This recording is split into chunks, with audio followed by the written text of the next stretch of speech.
মদন কাকু এখন আমাদের বলবেন উনি মেসির সঙ্গে 5 রাত্রি কাটিয়েছিলেন, আপনি 5টা রাত্রের মধ্যে একটা রাত্রি ব্যাখ্যা করে দেন।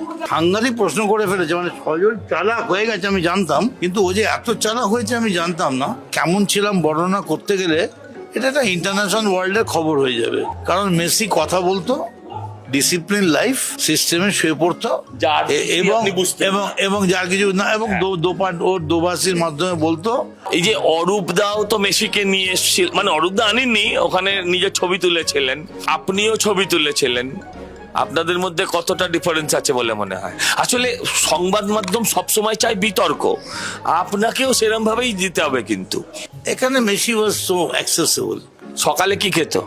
ও সব ওইসব কি সব সবই কন্টি। রাতেও কি আপনার সাথে খেত? না না না না, একদমই না। ওইসব গল্প বলে কোনো লাভ নেই, ঢুকতেই দিত না, আলাদা খেত। কে ভালো প্লেয়ার, মেসি না মদন মিত্র?